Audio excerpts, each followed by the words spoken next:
the big goal of this session is to show you how easy it can be in Houdini to build these flowers and plants and natural elements.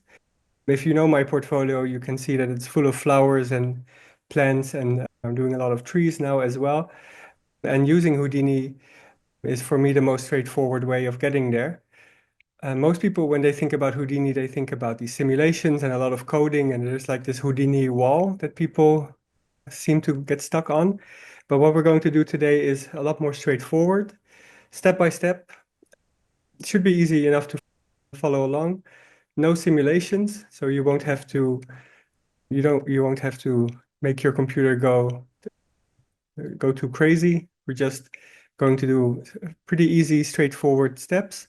But you can see how when you add these different layers of complexity, you can get to something quite natural and beautiful, but also very easy to use and easy to iterate on. And a big part of my personal Houdini journey has been figuring out how I can make tools and make effects and make models that fit with my own artistic vision. And for me, it's very important that the software works for me and that I don't have to wrangle with a lot of technical questions before I can get to something beautiful. And what we're going to do today is first build our model. Then I'll show you what some limitations are on the generating of the model. And then we're going to hack our way into something a lot more easy and flexible to use. We're only going to use one line of code. I'll show you how to do that and also why the code works and how Houdini is working with these different elements that we're building. And no simulation. Let's see if there's anything else. Well, the goal of this at the end is that you will be able to build your own plants and use them for both plants and trees, but also there's just some motion design effects that we can achieve with these tools. There's only one plugin. We'll get to it somewhere in the middle of the course. You don't need it. I'm also going to show you a different way of building it. You'll see that when we get there, it's a free plugin that I think most motion designers use.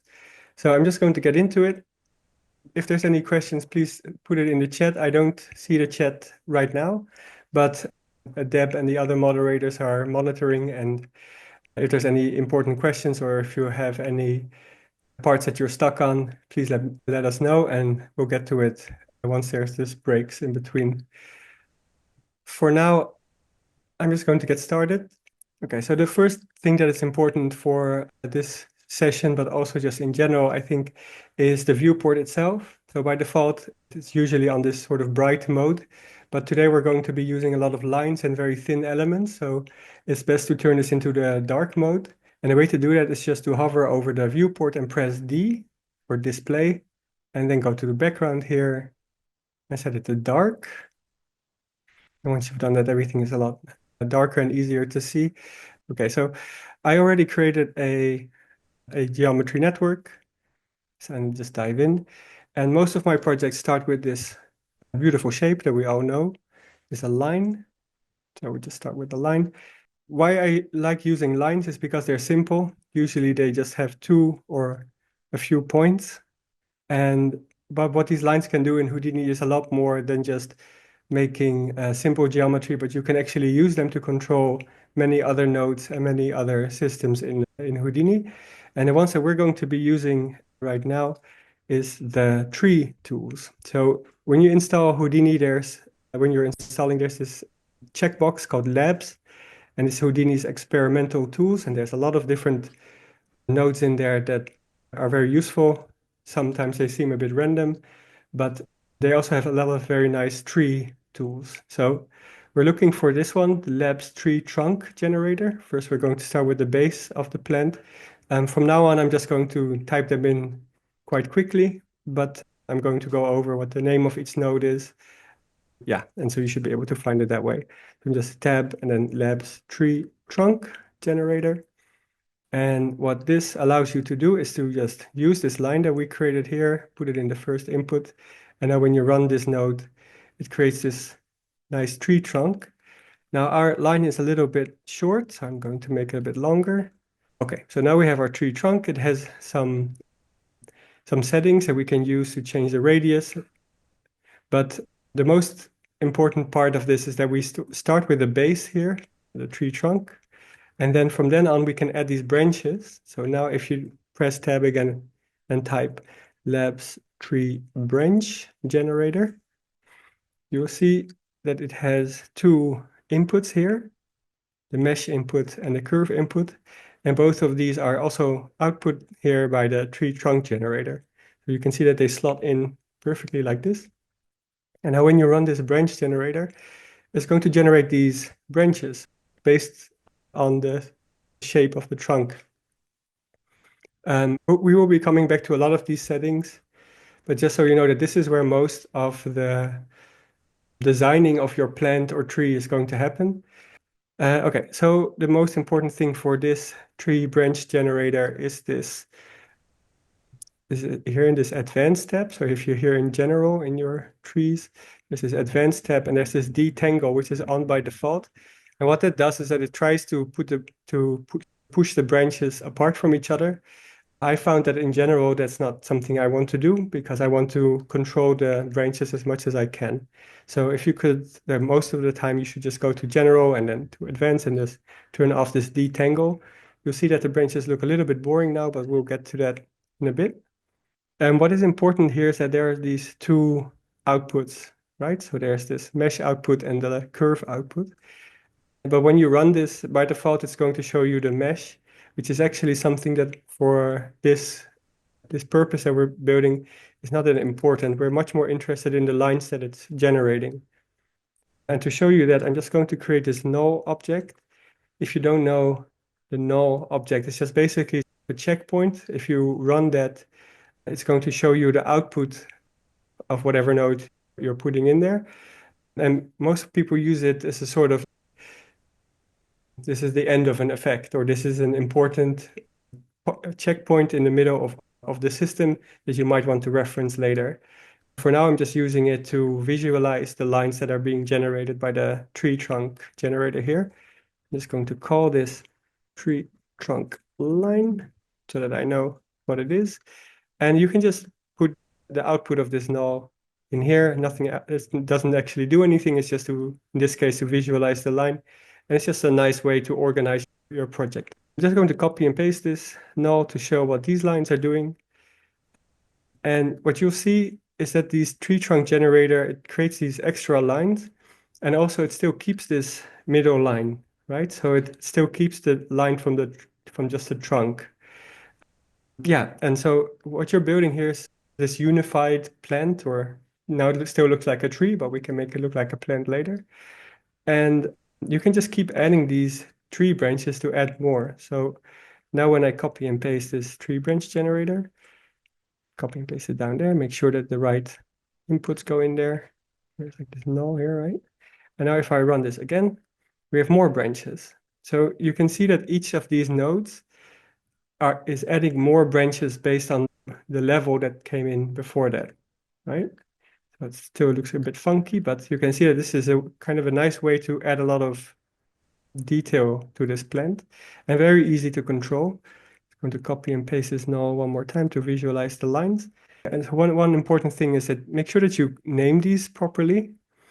So this could be like branch 1. I'm just going to create a color node just to visualize why it's important to name these. So if you connect this null object to this color here and make the color blue, then all the lines are in blue.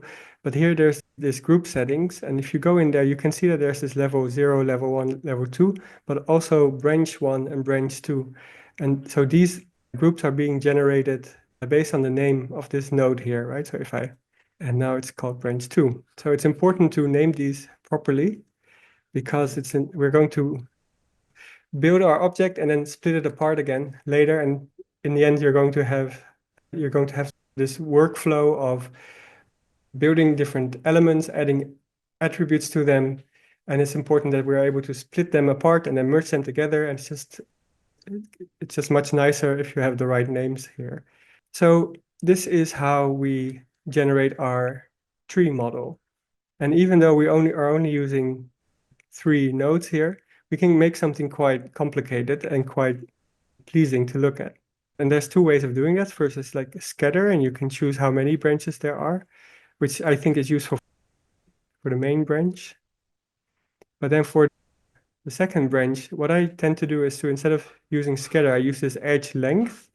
And it's like how the bigger this edge length is, the further apart these branches will be. And the smaller they will be, the smaller they are, the closer they will be to each other. So if you make it very small, there's going to be a lot of them. Okay, the other important part here is this. I'm just going to branch one again to the branching angle. So if you change that, the angle of the branches changes.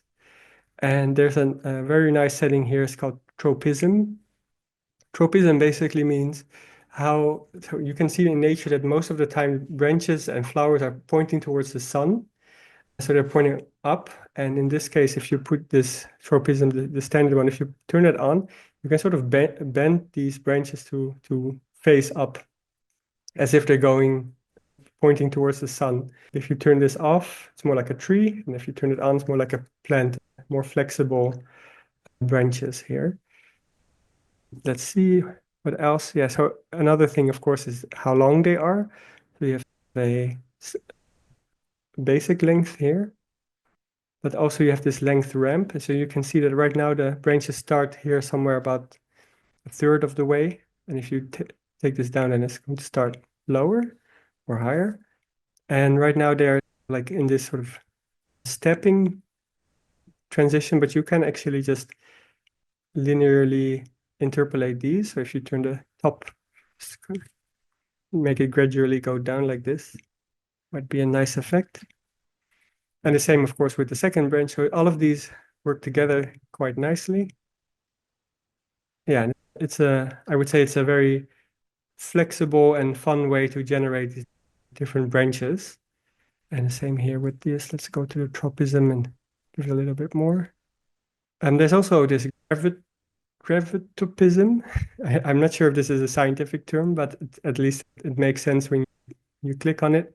So instead of bending along the line of the branch, what this is doing is that sort of pulling the lines up based on gravity, or it feels like gravity at least.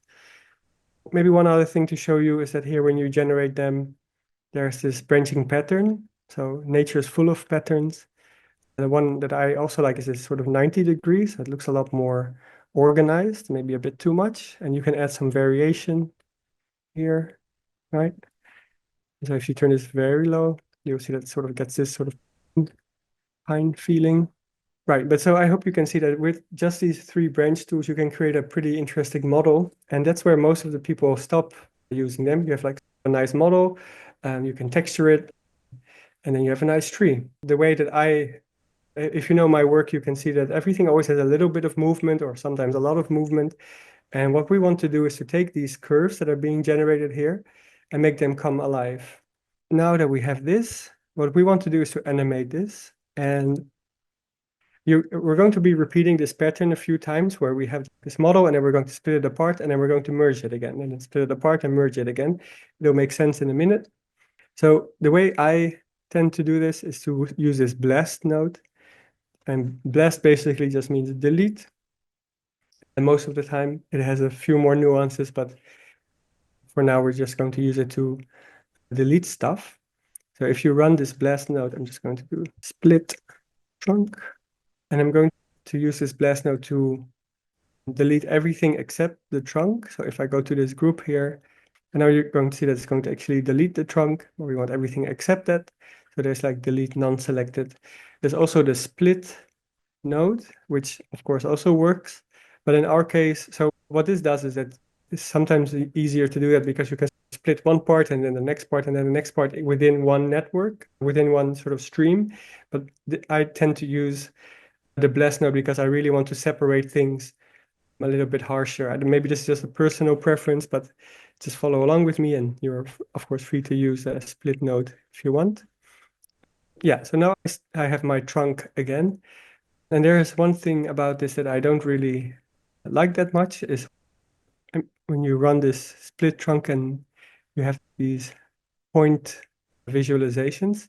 I'm just going to make my points a bit bigger just for visualization's sake. You can do that here again, pressing D in your display here, go to guides, and then the point marker size. So if you increase that, your points get a bit bigger. It'll be easier to see if these are a bit bigger. But I think on your screen, the default size should be okay. But you can see that these points are being generated, but they're not spaced evenly, which is going to result in some sort of choppy animation, which we don't want. To rebuild this curve here, there's this node called resample. Just put resample in here and run it. And you will see that right now the points are generated more evenly, and it's based on this length here. So again, similar to this branch, if you increase the length, there will be fewer points, and if you decrease, then there will be more. There's two ways to use this. I tend to use the second one here, like this maximum segment. So if you turn off the length and turn on the maximum segments, you can very specifically say how many points you want. I usually use the segments when it's about large shapes, like this tree trunk. And then when it comes to smaller shapes, like the branches later, I tend to use this length, and because it's a bit more predictable. Sometimes a longer curve needs fewer points, but anyway, it'll make sense in a second. Just if you use this resample here, you can see that they're evenly spaced, which is what we need. Now we're going to use just a tiny bit of code. So we need a node called a rig attribute wrangle. So what this sort of rig tools, what they do is take your points and basically turn them into joints, right? They're called joints. Basically little skeleton, like little bones. If you have your finger, so right, like there's 1 point, second point, third point, and then maybe there's one up here as well. And what this allows you to do is to turn all of them separately. So like you can get this nice natural movement. Yeah, so we're going to call this curve because we're going to use it to curl our curve. I'm just going to copy and paste a code I always use, but we're going to go over how this works. I'm just going to go over each of these things and what they mean. Okay, so what this does, there's this function called pre-rotate. For now, this pre you can ignore, but it's mostly this rotation that we're looking for. So what we want is to rotate each point here based on a specific number, and then we want to control that number, right? Like how much it rotates. So here it's using so it's called local transform. Basically, just imagine that each point has a position, rotation, and scale. It's called the local transform. And we're going to manipulate that using the second part here. Right now it's just set to 0.1. We're going to be replacing this later.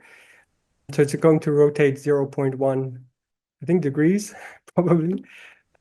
And then there's this, it's looking for this orient attribute, right? So it's going to use the local transform, rotate it a little bit, but it needs this orient attribute. So it's basically, it needs to know how the line is orientated, like which point it's facing. When you use tools like Cinema 4D and probably Blender as well, this gets baked in when you create a curve or when you generate a curve. But in Houdini, they want you to be very specific about each step. It's not going to generate these things for you automatically. So we have to do that for Houdini. And let's do that right now. Luckily for us, there is a very nice node called orient along curve. And if you put that in between this resample and our curl curve, nothing's going to happen yet because we have to go to these. If you highlight this orient along curve, scroll down just a little bit, there's these different output attributes that it can generate by itself. And the one that we want, you would think it's this quaternion, but actually what we want is this 3x3 transform. So basically what we want to do is, again, this transform, right? Each point has its position, rotation, and scale. And we want to generate an attribute there. And by default, it's called transform, but we're just going to rename this to orient. And the moment that you do that, you will see that our curve curled just a little bit. So right now, our beautiful machine is already working. It's using So it's trying to rotate these points based on this number here. So if you increase this 0.1, if you increase it to 0.2, 0.2, it's going to curl more, and then 0.5, going to make a full circle. So this is nice. You get this sort of curling that we're looking for, but right now it's a very uniform movement. But what we want to do is to control this movement, so we have a lot more, so we can art direct the way it curls. The best way that I found to do this is to use an attribute, right? And this is where my favorite part of Houdini comes in, is that you're allowed, or at least I'm allowing myself to create attribute names that make a lot of sense to me. And I call this attribute life.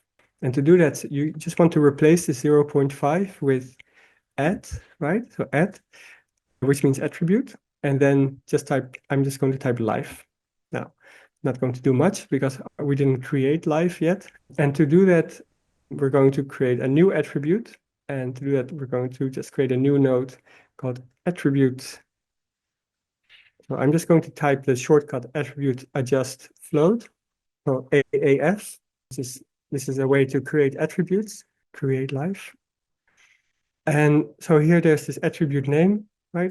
By default, it's set to P scale. And if you just turn this into life, nothing much happens yet because our value is 0.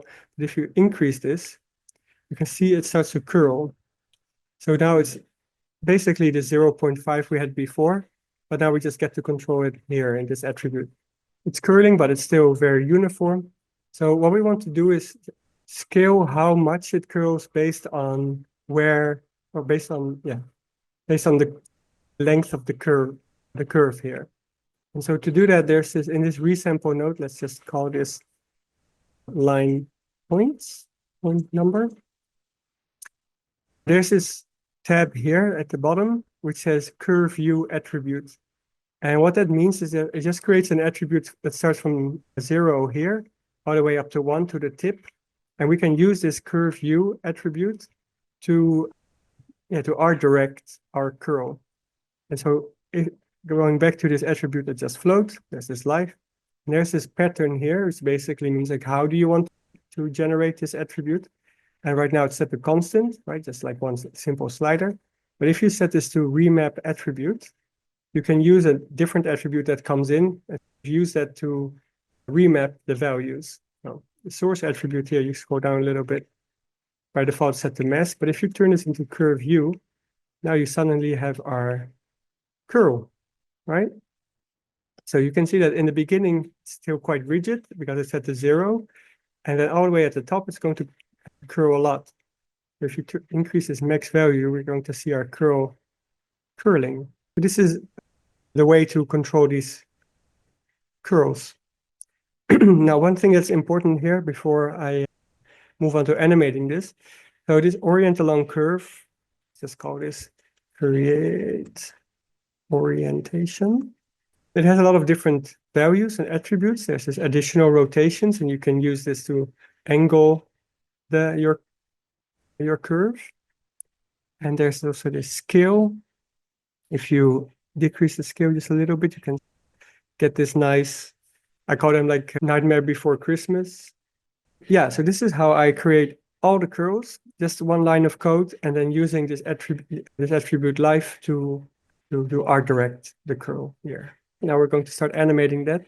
So what we want to do is to basically play with this max value here, right? So if you set this to 0, it's going to be a straight line. And if you set it to higher than 0, it starts to curl. So this movement here, we want to be able to generate that automatically, or we want to animate that. To do that, what we're going to create is this, again, like this magical life force. And we want it to spread through our shape. And there's this, so now I'm going to use that plugin. If you don't have that, then I'm going to just show you a different version. But using this plugin, there's a few things you can do that make it a lot more natural. And it's also easier to control. So it's called this MOPS, right? This suite is called MOPS. It stands for motion operator. So this is mostly used for motion design. I use it for all kinds of things, but it just has some sort of preset effects This is free, by the way. Preset effects that are very useful for all kinds of different effects. And the one that we're going to be using is this spread fall off. So I'm just going to start with our trunk here, keeping it simple. Just from where I split the trunk, I'm going to go into this mob spread, this line point number, actually. It's a bit more easier to see.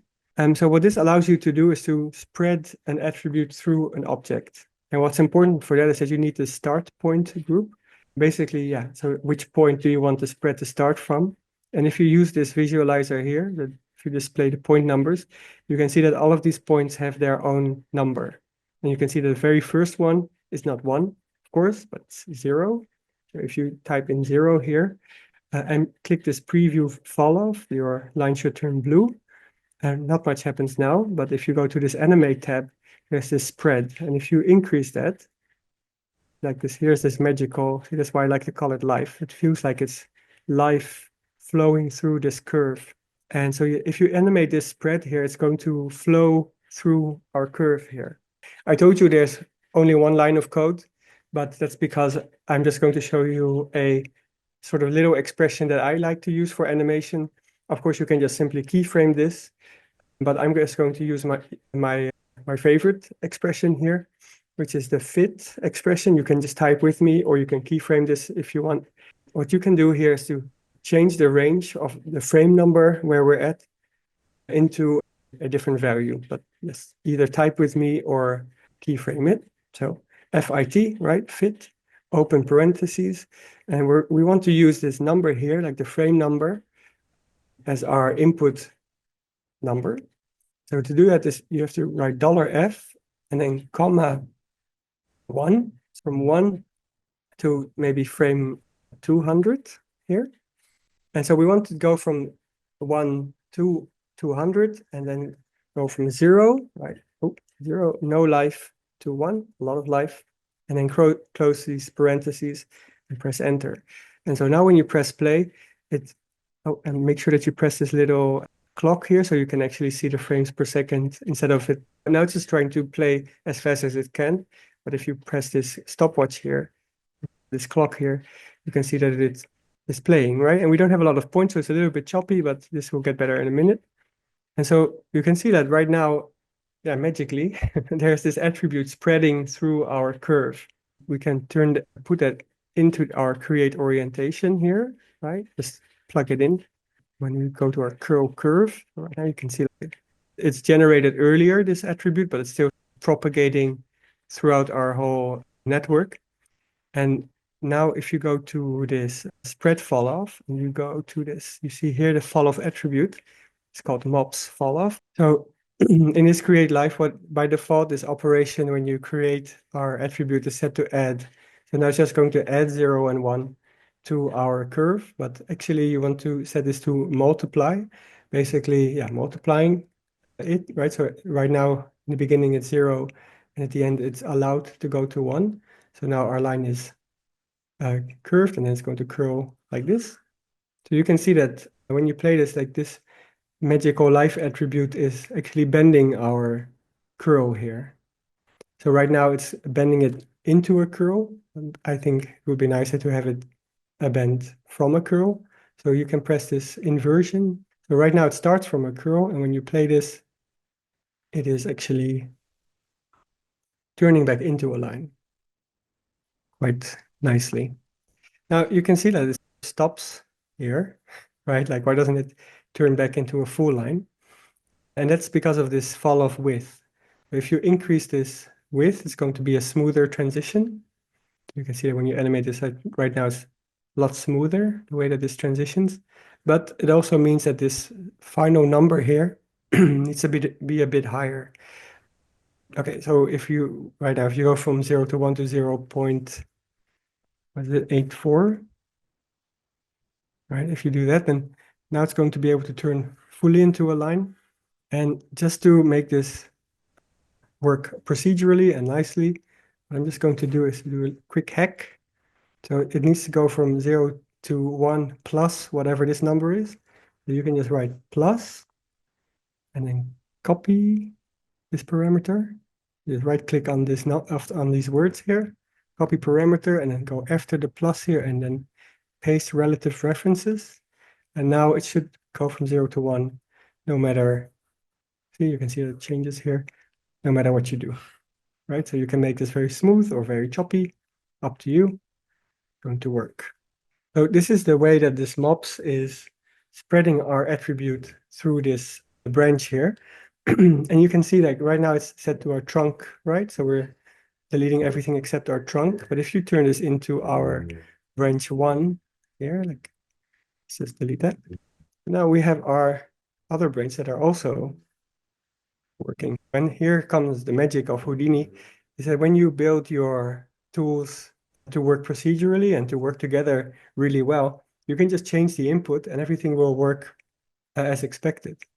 Okay, but what is not being done here, if I just disable this split trunk here, you can see that it's, when you play this, so these are all the lines together, so this looks quite nice. There are two issues. Number one is that they're not connected, which we'll fix a bit later. But what I also don't like is that this middle tree trunk is already, you can see the spread is already here, somewhere at the middle. And the ones here at the top, they're also already going. But they're not, it's not based on, it's not spreading throughout the whole shape. It's like spreading separately from everything. So what I'm going to do now is to connect all these curves together so we can art direct the spread in a very, very nice and art directable way.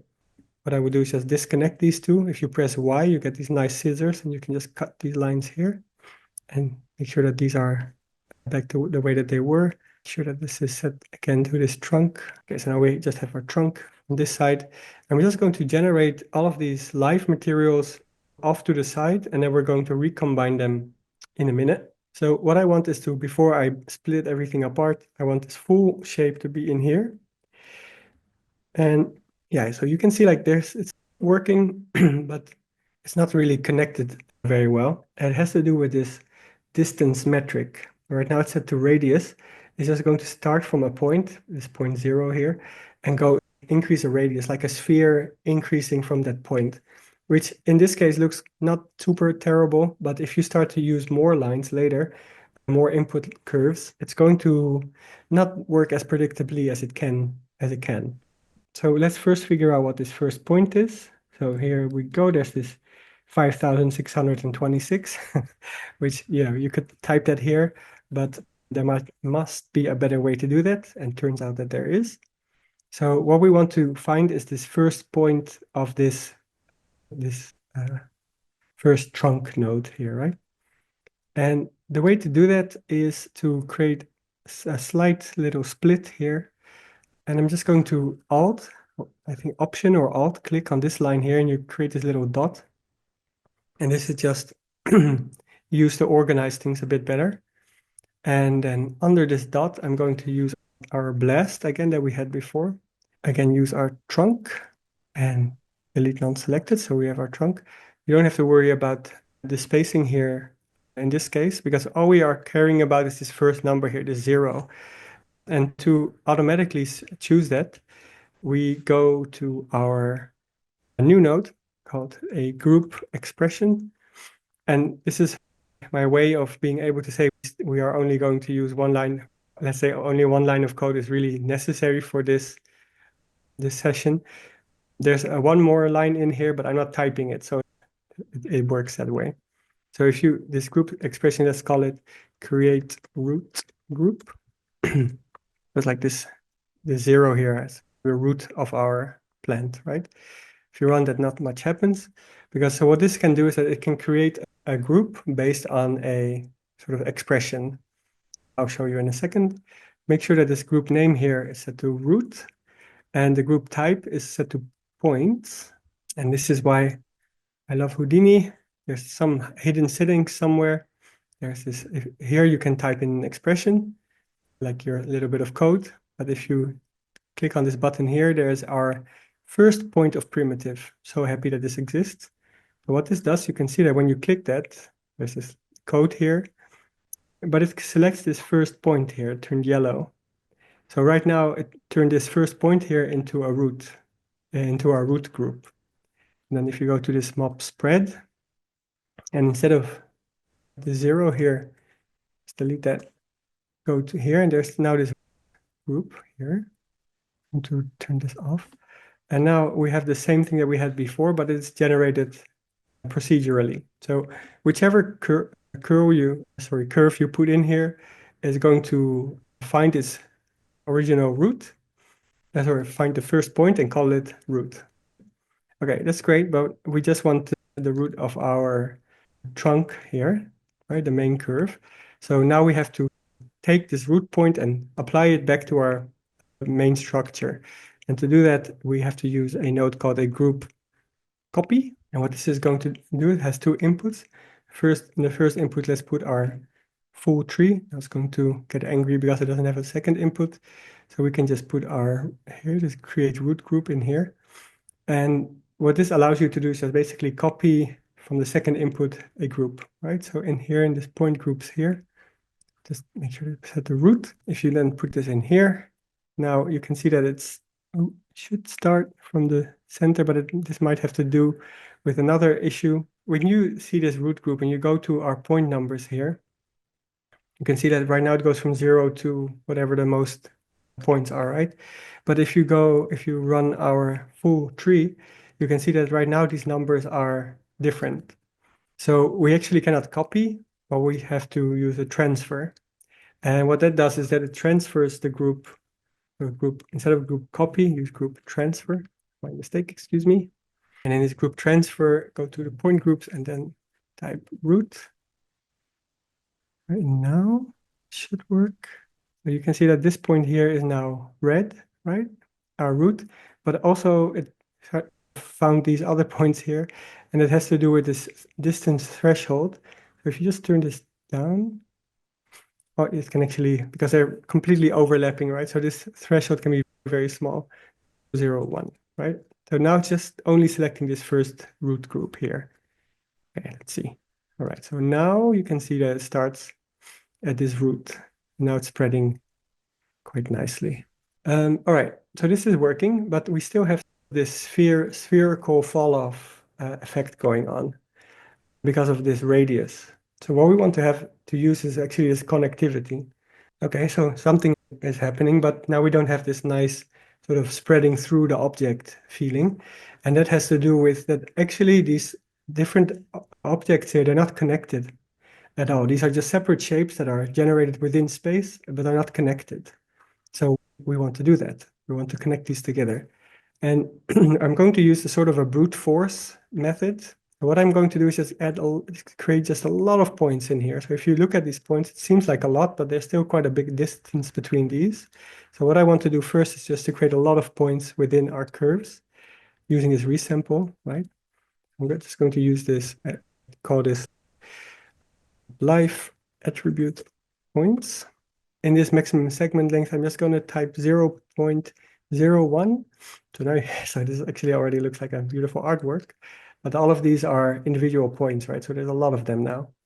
Because what we want is to have these, the main branch here and these branches to be able to connect to each other. Actually, maybe I even want some more.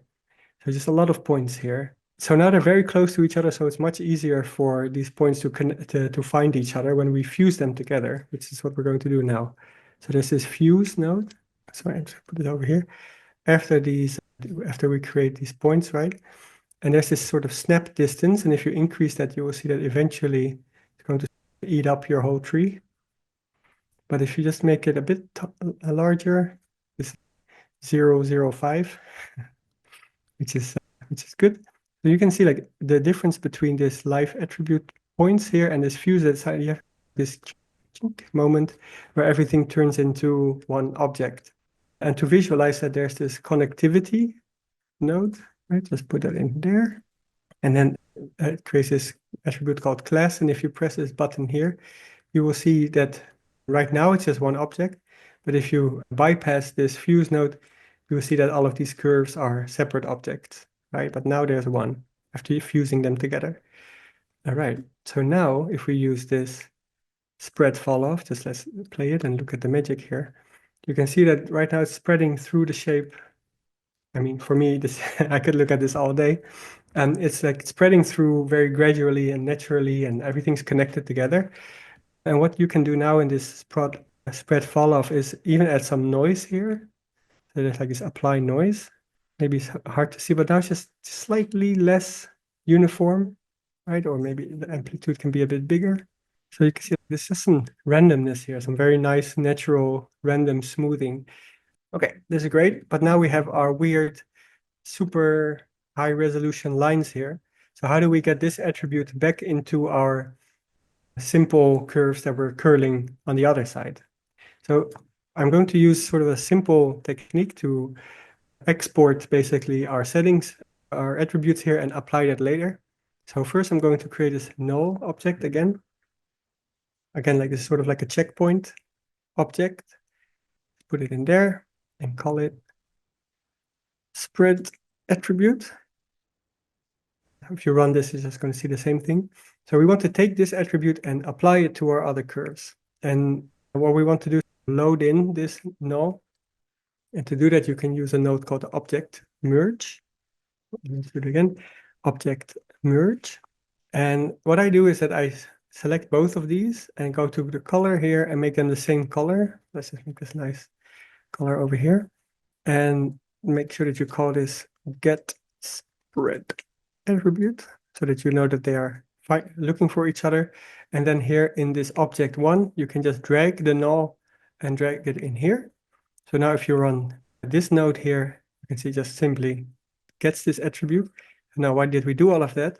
Is because now we can take this object, scooch it over here, and we can now apply the attribute into our, this is our more simple curve, right? Can apply this attribute onto these lines. And to do that, you use an attribute transfer. And so the first input needs to be the object you transfer the attributes to. And the second is the attribute, the source of the attribute. Not going to see much now because first we have to type in which attribute. I'm sure you remember which one. We want to have the live attribute. And just for now, because we want to visualize this attribute, we also want the color that is being generated by our mobs here, right? So by our mob spread fall off. I'm just going to turn, also you can select your node and just turn this red. Well, I turn this red when I know that this is a pretty important node with a lot of controls I want to come back to later. You can see if you are quite far away from your network, it's nice to have these colors to lead your eye. And so you can see that here, in this fall off preview, this is what defines the color, the preview color. You can choose whichever you want. Like mine's nice. But yeah, I'm just going to keep it to our default infrared for now. And we can, of course, change these colors later as well. So red is dead and blue is alive. Okay, so now if we go in here, we want to also transfer that color. And if we just go to live and the sort of shortcut in Houdini for the color attribute is CD, stands for color diffuse, but basically stands for color. And now you should see that the attribute gets spread into our simple object. Okay, and if we just make sure that this attribute transfer gets into our split trunk, and now our curl is curling, sorry, our curve is curling based on this attribute that is generated over here, right? And even if we bypass this split trunk, it's going to be, again, they're not connected yet. It's the next step. But if you play this, you can see it starts here. And then once it reaches there, it's going to spread through there and spread through there. And then you get this very nice organic opening with all the different noises and things that the mob spread is generating. So you can see some of them are not opening as fast as the others. Okay, already very beautiful, but we're not done yet. We have to connect them together. So that's the next step. All right, so we have our nice animation here, already definitely Instagram worthy, but not as good as it can be. So one of the things that people get stuck on these labs tree tools is that while the original object might look very nice, it's very hard to animate it. And people start to use different deformers and bending and things, and it gets you somewhere, but it's not this very natural movement. And my personal artistic goal is to create this sort of unified life system. And what I want to have happen is that these curves, they should be really connected, like for real. And to do that, we can actually make them deform each other. We're going to split apart our lines again, and then use our lines to deform each other. I'm going to do a little bit of cleanup. I'm just going to put a window around these. You can click in this button here. Oh, sorry, not this one, but this one. Copy and paste. Okay, again, first in the middle here, I'm going to Alt-click to create this sort of branching point here. And then I'm going to copy and paste these. You can also hold Alt and drag. And then you have a separate one already connected to this middle point here. On the left side here, we're going to have just our tree trunk. And then on this one, we're going to have our level 1, or branch 1. Make sure you remove this trunk here. So we have now these, our first level. So what we want to do is to connect these curves. So these curves, we want to connect them to these curves. Now the trunk, but split branch 1. So to do that, there are some different techniques, and I found that the most useful one, the one that works the best for me, is actually not a node that you would expect. So it's a node that's mostly used for hair. Yeah, I guess it makes sense because hairs are just curves, and we're using curves here. But it's called a guide deform. Sorry. So there's this node called guide deform, and this guide word, most of the time it refers to Houdini's hair systems. So you can use curves to guide the way that the hair grows. But I found that this is a very flexible and powerful node to deform these curves here.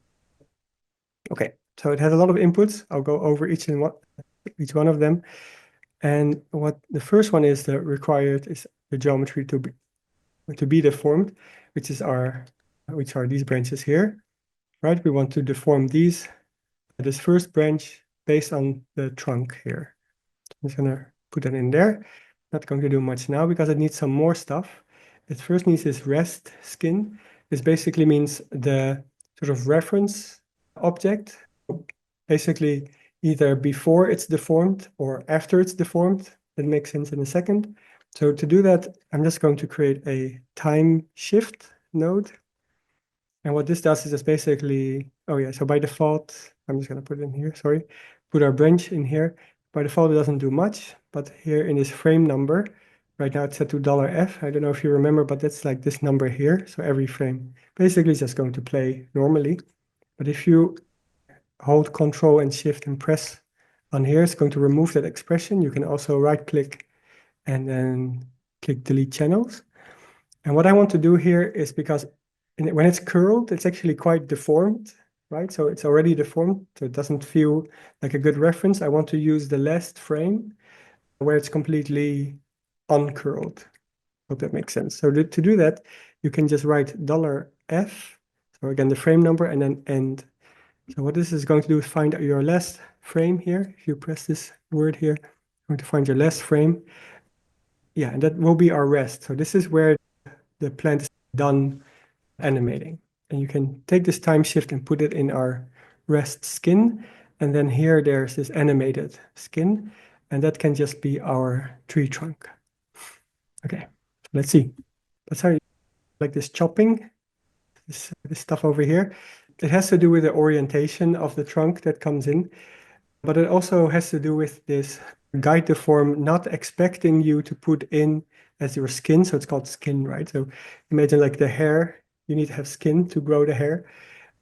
But we're putting in a curve, which is an object it's not really expecting. So what we can do is to create something called a polywire. I'll show you what that does. Just put in this curve here. So it just creates some geometry on our curve, right? Looks nice. And this guide deform just wants to have a little bit of geometry so it understands better what the shape looks like. And you can make this very small, 0.01.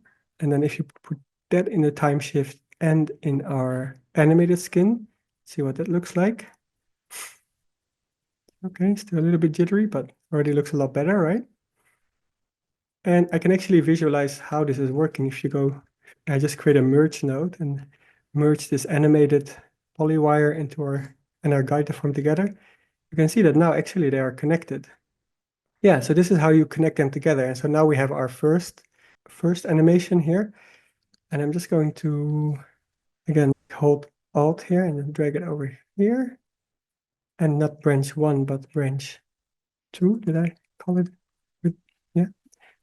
Oh, again, like I'm just running the first one and then all the way to the bottom here. So it's curling, but it's not connected yet.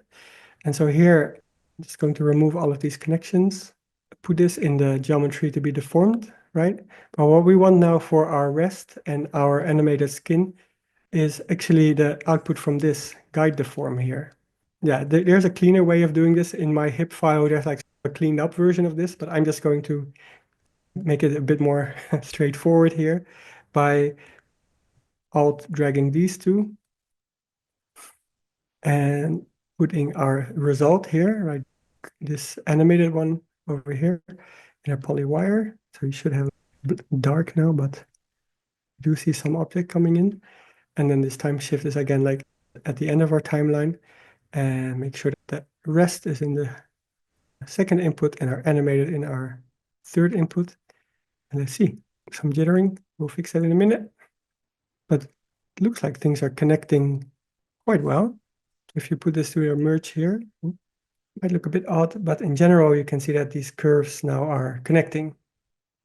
Some glitching going on, but in general, they are connecting, right? And so you get this very nice sort of bent object, bent shape here, where these other curves are connected to.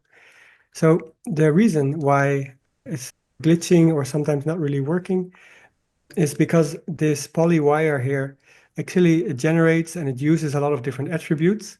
And what we can do is clean this up a little bit so it creates a very, because we don't want to we don't want it to have a lot of different attributes here. We don't want it to be too complicated. We just want to have our shape, right? We don't want any other hidden attributes here. So if you create an attribute delete and delete just before this poly wire and just click on delete non-selected, I think this should already work. Otherwise, okay, yeah, okay. So what I did here, if you go to this poly wire, there's this up vector. Up vector is one of the most, let's say, confusing or frustrating, it's another word you could use, parts of using Houdini. What this basically means is it needs to figure out which part of the object is pointing up, and that way it can figure out how things should rotate. And so right now it's trying to figure out this polywire's up vector, and you can see it's messing itself up. And if you set this to a constant, by default it's set to the y-axis, right? So 0, 1, 0. And so now it's able to figure out how these curves are supposed to be drawn. It should get you a pretty clean result. Let's see if everything put together. Let's do that over here as well. Constant. Oh, glitching again. Yeah, so this is the bane of my life, the different up vectors. What I want you to get from this is that once, if you're able to connect all of these lines together, you can get this very nice connected growth that's happening over here. And now I want you to recognize that this is an object that is dynamic, right? So it's real time. So while it's animating here, I'm just going to go back to our original shape here. Just if you go to our original shape and just change some of these settings here. Let's say we make them more droopy. Yeah, so let's just change the shape here just a little bit, maybe just fewer branches, but longer. And in these, maybe change this angle here, variation, and maybe change this. Yeah, okay. So we changed some of these settings here, and now if you go to this merge, then it still works. Should still work, at least. Right, so you can, and so now I'm playing it. Let me just change it because I don't see the middle branch. 1 second. Put it in a color. It is still there, the branch. So everything is still connected, but you could actually do this really in real time. So while it's playing, you can change the amount of branches here. And in general, it should just play. Like there's no simulation going on here, right? So everything is just animating procedurally, and there's no lag, no delay.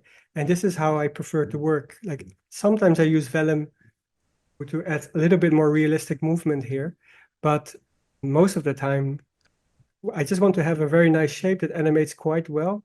And then later on, I might add a little bit more animation or sort of simulation there. My flowers are a bit more intricate, but the big shapes, the plants and trees, I generate in this way. We want to create some geometry on these lines, and I found some more hacks to make this happen. This is great. Now, what we want to do here is to add some geometry, right, to render this. What I want to do now here with these curves is to generate geometry so that so you get to render it, right? And what would be great is if we can use I'm just going to create another null here at our branches. And so just the first input, right? So we have our null here, like the scale of our branches. Sorry, the mesh output from these branch tools. So I'm just going to call this mesh output. And you can see it already has this thickness in here. Might be a bit thick here. Let's just change that. Here, the radius here of our tree trunk, we can maybe put it to 0.2. Again, you can see like when you change that, also the branches change just a little bit based on how thick the branch is. So it all works together. Then branch 1, so we have this branch over here. You can see like it has this sort of noisiness, like this odd pattern, which I'm sure is really great if you're making static trees, but we don't really want that. That's generated by this noise here. So if you go to noise in your branches here, there's this mesh noise, and if you turn that off, you don't get that because we don't need it. And then branch 2 is the same, advanced. Oh, where was it? The noise, and then the mesh noise, and then turn it off. So we have more clean geometry, and we can work with the thickness here, which is in the branches, it's just in general, and then go to radius, a bit thinner. So this is quite nice, I think. Maybe the last ones are a bit too thick still. General radius, slightly thinner. All right, so this is a nice radius, but we don't have those in the lines here. But we actually do have those in the lines. But yeah, okay, so we actually do have them in here. So the way to access this, so first of all, let's just create some simple geometry using this sweep, right? So we use a sweep node for that. Put that in here, run it, and it's going to tell you something is wrong, and it has to do with the surface shape. So right now it's expecting a second input, but you can just go here and go to round tube. So we have some interesting shapes here. Change the radius. And you might see in your shapes that they're not orientated again properly. Again, that's why it's my biggest nightmare, all of this orientation value. And it has to do with the attributes that are coming in here. I'm just going to run this merge and go to this information button here. The letters are quite small, but you can see that there's all attributes in here that are being generated by the orientation that we needed to curl everything, and it's generated by this polywire, and it's a lot of different attributes here. But we actually don't need most of these. We just want to have the ones that are controlling the thickness of our lines. So again, we're going to create an attribute delete. And I'm just going to call this clean up lines. And I'm going to delete, I'm just going to run this sweep here. And when you click delete non-selected, you should see a lot better shapes here coming from the sweep. They're maybe a bit thick, but you can see the difference between these two. Like these are odd, deformed, distorted shapes. But if you remove those attributes, they actually look a lot better. And so you can see that the radius, when you change these into very small, you get nice, again, and Nightmare Before Christmas lines, but they're all the same size, right? So it does look all right, but they're all the same size. They're not using the radius that we defined all the way up there in the branches. So what we want is to get this thickness of the branch into our sweep here. And what we need for that is an attribute created by these branches up here. It's called radius, right? So that's also what it's called in the branches. So we want to make sure that this radius attribute is not deleted. So when you click this delete non-selected, so if you select something, then it will not be deleted, right? You can see that clearly if you select the color here. Now the color is back in our beautiful shape here. Yeah, and also the radius is being kept. And to actually use that radius, we have to change the name. And the way I use the way I do that is use an attribute remap. Again, like remapping values, right? It's a very common thing you do in Houdini. And you can call this remap radius to p scale.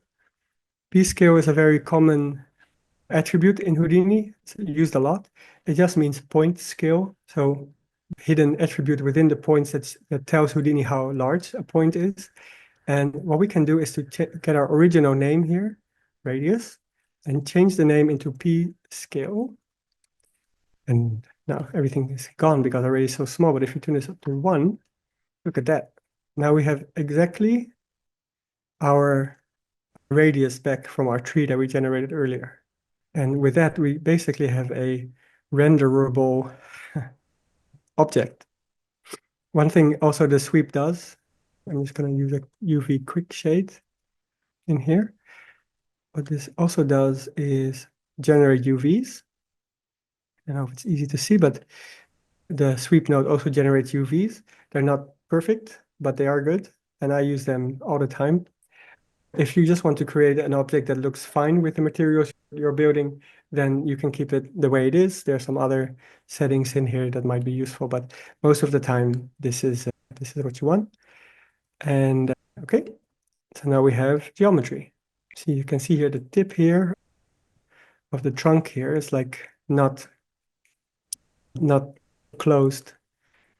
But we can just go up here to this tree trunk generator, and we can see that it's not closed here either. So if we just turn this down, something like that, okay, maybe could be a bit more nice, but I'll leave it up to your own creativity to make this more attractive. But yeah, so you can see like this radius actually changes the radius of our sweep over here. So you don't actually lose anything by splitting apart our tree and building it back up together. Okay, and now you have geometry. Now there's one more thing I would like to add to these, which you saw on my Instagram as well, which is the fruit, or they can be flowers, or they can be whatever object you want. Basically, I want to generate objects that are connected to these lines. Yeah, like I said, I want to generate these sort of, like on my Instagram, I have this the post about this session. We have like little balls here, which can be, of course, replaced with anything else. But how do you generate that based on these curves? And we're going to create my favorite setup ever. So first we want to only generate them on the ends of the secondary branches. So we're going to, again, use this blast in here. All right, the blast. I'm just going to go to group. Sometimes it doesn't show the group here, but it does actually exist, I believe. It's again like a little viewport bug, but there's like these groups over here. If you just type in branch 2 and it should work. Branch 2. Again, delete non-selected, so we just have these branches. And I make sure that you use the curves before you put them in the sweep, because we just care about the ends of the curves, not the ends of the geometry here. Otherwise, this won't work. So I don't know if you remember when we use this group expression. This is going to be a lot of fun. Well, we use this to generate the roots of our plant, right? But what we want to do now is actually find the ends. And so if you just type here end and make sure the group type is set to point. And then there's this expression here that we used before, the first point of primitive. And you can see that right now it's finding the first point of this, but we want the end of this. And now you're going to show, I'm going to have to reveal to you my lack of coding skills because I'm not sure how to select the last point in here. So I'll show you my beautiful tool that I made myself. So I have my beautiful tool here, my curve endpoint. And if I just color this, so I know I'm being a bit obtuse here, but I'm sure that some people who are going to watch this are not going to be able to understand what these expressions mean. There are smarter people than I who look at these and think, of course, this is a very small expression. And that's great. And you should definitely listen to them, not me. But if you go here right now and you select our endpoint here, oh, sorry, and delete all existing, see, this selects the endpoint. So how did I do that? Let's dive into our tool here, and you will see that the curve comes in, then I reverse it, like to invert the way that the curve is going. Then I select the endpoint, which is so the first point, which is the endpoint, right? And then I just reverse it back, and there you go, the last point. So this is my amazing Houdini journey where I know that there's a smarter way of doing this, but I am not smarter. So I just make it a way that works for me. And so this works. Make sure that you copy this. I don't think I can charge any money for this tool here, but if you look at all my projects, there's a lot of these silly nodes that just wrap up simple nodes. Okay, so this works. So now we have our endpoints. So now if we use a copy to points, put our curve in the second input and just a sphere in the first one. Make sure that in this copy to points, you have this target points and you select the endpoint and make the sphere a lot larger, I think. See? So the scale of the sphere is based on the P scale that comes in of our curves, right? But okay, anyway. So now we have a lot of points. It can be even larger still. And let's just combine these all together. And let's go and this one. And now we have a true Instagram post. So you can see that at the end of all of these curves, there's little dots here, which are our spheres. If you go to copy to points and this is running a bit slow for you, make sure you click on this backend instance so it'll go a bit faster. It's a whole different topic about how that works. But there you go. And you can see also that they're larger, the spheres, that they're larger at the start than they are at the end, which has to do with the P scale of our curve, right? And of course, you can remap that and art direct it in the ways that fit with what you're building. Yeah, so that's it. That's basically how I create most of my plans. But now to fully show you how nice all of this works, I'm going to go all the way at the beginning where we have this line. So we have the line that gets put in here, and then we have our branches here. But instead of a line, we can put in any type of curve. So what I can do here is to create a draw curve. You can just draw a curve. So in the draw curve, if you click on this button here, you can draw a curve. Let's see, just draw something a little bit more reasonable. And if you then run these branches here, yeah, there you go. Maybe a bit. If you just increase these numbers here, that's going to allow it to generate fewer curves. And this funny drooping here. So the idea here is that you can draw the curves, right? So you can just draw a curve over here and it just generates this plant, which is great. But now if everything works as I would like it to, you can just run this and it just works. And again, you can change any part of this and it should just work. And so this is how I make most of my plans. And of course you can resample and subdivide and all kinds of things, but this is how I create all of the plans.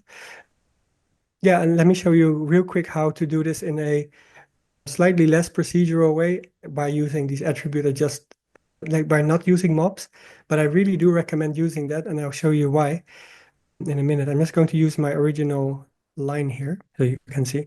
Now we have our nice line, our humble, straight up line. See, I changed the scales a bit. The beauty of this mobs spread here is the connectivity, right? That they're all connected. And as far as I'm not sure how to use, I'm not sure how to replicate this in Houdini. Hmm. Using attribute wrangles. I'm sure that there are, again, very smart people who know how to do that, but I Hmm. don't. So I use these spread fall off. Hmm. What you could do if you don't have that installed right now is to use an attribute adjust float. Just again, like creating an attribute. I'm just going to plug that in here. And again, create this live attribute. I think, can I visualize that? Yes, I think, yeah. Yeah, and so there's these different patterns here. And the one that I found replicates this feeling is this bounding box attribute, bounding box shape, because it allows you to choose the Y direction and then press this compute range. It's going to figure out how tall your shapes are, right? 0 to 0.5. And what you can do then is, yeah, animate this bound min. So if you can do that, it's very similar to what we did at this mob spread. Just going to, no, just build it again. Just type in fit $f, right? Fit open parentheses $f 1 to 200 from 0 to, what was it? 5.12, maybe? Using this shape here to clamp it, or the other way. Sorry.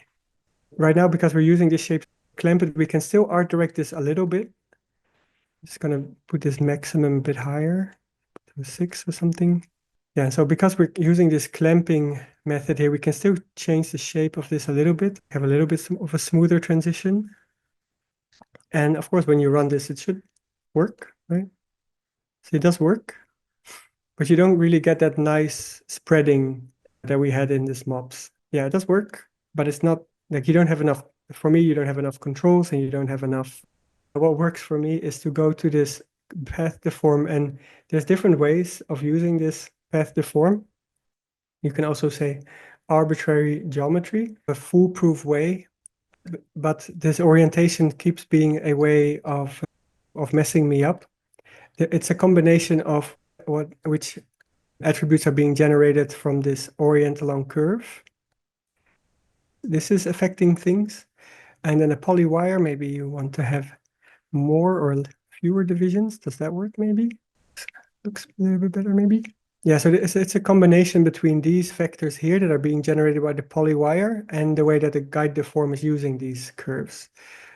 Yeah, so it's still a bit finicky, MI unified system, but the dream here is that you can use this to generate the base shapes of your curves. I think the best way of looking at this system here is it should be a very simple way to create a very elegant animation that you can then use to simulate, to add geometry or copy points onto, or just to have in the background if you want to use it that way. Like it's not very heavy geometry at all, right? So you can use this in the Unreal Engine as well. You can just render it straight as it is.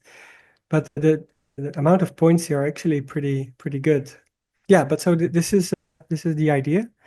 You can also go to this tree trunk generator. There's a little bit of noise here in the line you can use, although most of the time it's pretty intense. But now there's just a little bit. So this is just a simple line with some extra noise in the tree trunk generator, which probably messed everything up again.